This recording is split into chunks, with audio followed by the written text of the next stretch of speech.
بسم اللہ الرحمن الرحیم۔ آفیشل سیکرٹ ایکٹ اور آرمی ایکٹ کے حوالے سے جو ڈرامے بازی سامنے آئی ہے، ایسا پاکستان کی تاریخ میں پہلے کبھی نہیں ہوا۔ ایسی سازش پہلے کبھی سامنے نہیں آئی۔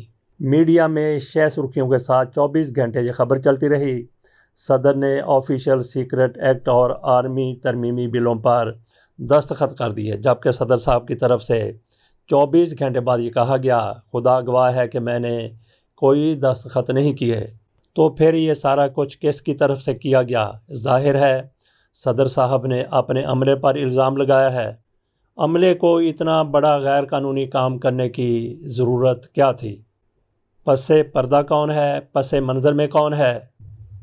وہ کھل کر سامنے آ جانا ہے۔ یہ ڈرامے بازی جو کی گئی ہے، اس کو ہم نے کہا کہ یہ پاکستان کی تاریخ میں ہونے والی قانون کے حوالے سے سب سے بڑی سازش ہے، اور اسی طریقے سے ایک سب سے بڑی منافقت بھی سامنے آئی ہے۔ وہ کچھ لیڈروں کی طرف سے ہے۔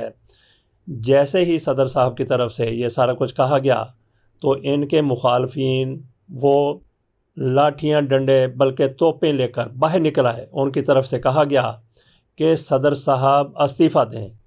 استعفے کا مطالبہ بھی جس طرح یہ سب سے بڑی سازش ہے، اسی طرح سے یہ سب سے بڑی منافقت ہے۔ صدر صاحب استعفیٰ کیوں دیں؟ ان کے ساتھ دھوکہ کیا گیا، ان کے ساتھ سازش ہو گئی۔ استعفیٰ کیوں ان سے مانگا جا رہا ہے؟ عرفان صدیقی صاحب کہتے ہیں، پیپلز پارٹی کے فیصل کریم کنڈی کہتے ہیں، اور شیری رحمان صاحبہ کہتی ہیں۔ اس کے ساتھ ساتھ آصف کرمانی صاحب بھی یہ کہتے ہیں کہ صدر صاحب کو یہ نہیں پتہ کہ ان کے ایوان صدر میں کیا ہو رہا ہے، اس لیے وہ استعفیٰ دے دیں۔ باقیوں کی طرف سے بھی یہی موقف اختیار کیا گیا ہے کہ صدر صاحب کو نہیں پتہ کہ ان کے ساتھی ان کی ٹیم کیا کر رہی ہے، گویا اس لیے استعفیٰ دے دیں کہ صدر کو سازش کا پتہ نہیں چل سکا۔ تو پھر ڈان لیگ جب ہوئی تھی تو اس وقت پھر میاں نواز شریف صاحب نے استعفیٰ کیوں نہیں دے دیا تھا؟ آرمی چیف کے خلاف کوئی سازش کرتا ہے تو کیا سازش کرنے والے کو پکڑنا ہے یا پھر آرمی چیف کو استعفیٰ دینا ہے؟ عجیب قسم کے منطق ہیں کہ صدر اس لیے استعفیٰ دے دیں کہ ان کے خلاف سازش ہوئی ہے، ان کے خلاف منافقت ہوئی ہے، ان کے ساتھ دھوکہ دہی ہوئی ہے۔ جب صدر نے بل پر دستخط نہیں کیے تو وہ بل ہی رہ گیا، وہ قانون ہی بن سکا۔ لیکن اس کے باوجود بھی کچھ لوگ کہہ رہے ہیں کہ بس 10 دن پورے ہو گئے، 10 دن کے بعد صدر نے دستخط کیے ہیں یا نہیں کیے، یہ قانون بن گیا۔ اس سے بڑی ان لوگوں کی طرف سے حماقت اور احمقانہ پن کیا ہو سکتا ہے؟ بھائیو، یہ قانون شانون کچھ نہیں بنا، یہ جیسے بل تھا اسی طرح سے پڑا ہوا ہے۔ قانونی ماہرین یہی کہتے ہیں کہ معاملہ ایک بار پھر مشترکہ اجلاس میں جائے گا، وہاں سے یہ معاملہ منظور ہو جائے گا، پاس ہو جائے گا، تو پھر یہ بل قانون کی شکل اختیار کر لے گا۔ مشترکہ اجلاس کب ہوگا؟ ظاہر ہے جب اسمبلیاں مرز وجود میں آ جائیں گی، پارلیمنٹ اپنا وجود بنا لے گی، تو پھر مشترکہ اجلاس ہوگا، اس میں معاملہ اٹھایا جائے گا، وہاں سے اگر منظوری ہو جاتی ہے تو پھر یہ بل صدر صاحب کے پاس ایک بار پھر آئے گا۔ اگر وہ 10 دن میں منظوری نہیں دیتے تو پھر یہ بل قانون بن جائے گا۔ سوال اب یہ ہے کہ وہ کون سے لوگ ہیں جن کو یہ قانون منظور کرانے کی بڑی جلدی پڑی ہوئی تھی؟ وہ ہتھیلی پر سرسوں جمانے کے لیے بے تاب ہوئے جا رہے تھے۔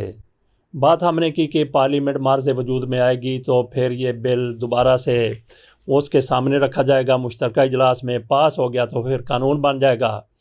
سرے دست پارلیمنٹ موجود نہیں ہے، جس طرح سے پارلیمنٹ موجود نہیں ہے اسی طرح سے قانون سازی مزید بھی نہیں ہو سکتی، اور جب تک پارلیمنٹ مرز وجود میں نہیں آ جاتی، انتخابات نہیں ہو جاتے، تو صدر عارف علوی اپنے آفس میں موجود رہیں گے۔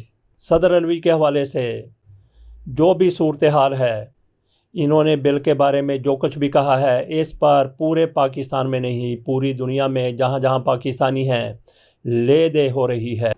ایک کوہرام مچا ہوا ہے، ایک شور برپا ہے۔ صدر عارف علوی کے ٹویٹ کے حوالے سے ڈرامہ در ڈرامہ بازی میں ایک اور ڈرامہ بھی سامنے آیا ہے۔ یہ غریدہ فاروقی صاحبہ کا ٹویٹ ہے۔ اپنے ٹویٹ میں انہوں نے جو کچھ کہا ذرا ملاحظہ کیجیے، آخر میں بتاؤں گا کہ اس میں ڈرامے بازی کیا ہے، آپ حیران ہو جائیں گے۔ ان کے ٹویٹ میں کہا گیا ہے، صدر عارف الوی کا ٹویٹ کیا آئین کے مطابق یا پاکستانی ریاست کو عالمی میڈیا پر بدنام کرنے کی پری پلانٹڈ سازش؟ صدر عارف الوی نے ٹویٹ کیا کہ آفیشل سیکرٹ ایکٹ پر میرے دستخط موجود نہیں اور میرے سٹاف نے میرے کہنے کے باوجود بل واپس نہیں کیا۔ اس ٹویٹ پر اس وقت پی ٹی آئی کے مختلف اکاؤنٹس پر یہ تاثر دے رہے ہیں کہ صدر کے دستخط کسی اور نے کر دیے ہیں اور یہ بالکل جھوٹ ہے، حقائق کچھ اور ہیں۔ آفیشل سیکرٹ ایکٹ پاکستان کی قومی اسمبلی نے 1 اگست 2023 کو منظور کیا، جبکہ آفیشل سیکرٹ ایکٹ سینٹ نے 6 اگست 2023 کو منظور کیا۔ جب ایک قانون قومی اسمبلی اور سینٹ سے منظور ہو جائے تو پھر آئین کا آرٹیکل 75(4) اس قانون کے متعلق واضح ہے، جو کہتا ہے، انہوں نے اس میں پھر انگریزی کا ایک کوڈ دیا ہے۔ اس آرٹیکل کا سادہ سا مطلب یہ ہے کہ اگر کوئی بل صدر کے پاس قومی اسمبلی اور سینٹ سے منظور ہو کر آ جائے تو صدر کو 10 دن میں اس بل کے متعلق فیصلہ کرنا ہے۔ صدر کے پاس آئینی طور پر 2 آپشن ہیں: اس بل کو منظور کر دیں تاکہ قانون بن جائے، اس بل کو واپس بھیج دیں تاکہ وہ دوبارہ اسمبلیوں سے منظور ہو، اور پھر صدر کی مرضی کے بغیر قانون بن جائے۔ لیکن ایک تیسرا راستہ بھی ہے کہ اس بل پر کسی قسم کا کوئی جواب نہ دیا جائے۔ اس کے متعلق آئین میں وضاحت نہیں۔ صدر عارف الوی کو یہ بل 7 اگست کو سینٹ کی منظوری کے بعد مل چکا تھا، جس کا مطلب یہ ہے کہ صدر کے پاس 17 اگست تک کا وقت تھا وہ اس بل پر اپنی رائے پیش کریں۔ پھر صدر نے کیا ایکشن لیا؟ ماضی میں صدر عارف الوی واضح طور پر اسمبلیوں سے منظور ہونے والے قوانین پر اختلاف رائے کر چکے ہیں اور اس سلسلے میں ان کا ٹویٹر اکاؤنٹ ایکٹیو رہتا ہے۔ تو پھر اگر صدر کو اس بل سے مسئلہ تھا تو ٹویٹ کرنا چاہیے تھا، جیسے وہ ماضی میں کرتے رہے ہیں، لیکن انہوں نے نہیں کیا۔ کیا یہ بدنیتی نہیں ہے؟ اب سوال یہ اٹھتا ہے کہ اگر صدر کی جانب سے بل پر 10 دن کوئی جواب نہ ملے تو پھر کیا ہو سکتا ہے؟ پاکستان کا آئین اس معاملے پر واضح نہیں، لیکن دنیا میں اس کی مثالیں موجود ہیں۔ اس کے بعد فریدہ فاروقی صاحبہ کی طرف سے ان دنیا کے آئین کا حوالہ دیا گیا ہے جہاں کی انہوں نے بات کی ہے 10 دن کے بارے میں۔ تو یہ حوالے جو غریدہ فاروقی صاحبہ کی طرف سے دیے گئے ہیں، ان سے یہ نظر آتا ہے غریدہ فاروقی صاحبہ کا بڑا مطالعہ ہے دنیا کے آئین کا۔ آگے چل کر اس پر بھی بات کرتے ہیں۔ پہلے نمبر پر انہوں نے لکھا ہے امریکہ میں اگر صدر 10 دن بل پر دستخط نہ کرے تو قانون بن جاتا ہے، آرٹیکل 7 سیکشن 1۔ فرانس میں اگر صدر 15 دن تک دستخط نہ کرے تو بل قانون بن جاتا ہے، آرٹیکل 10 والیوم 10 آرٹیکل 10۔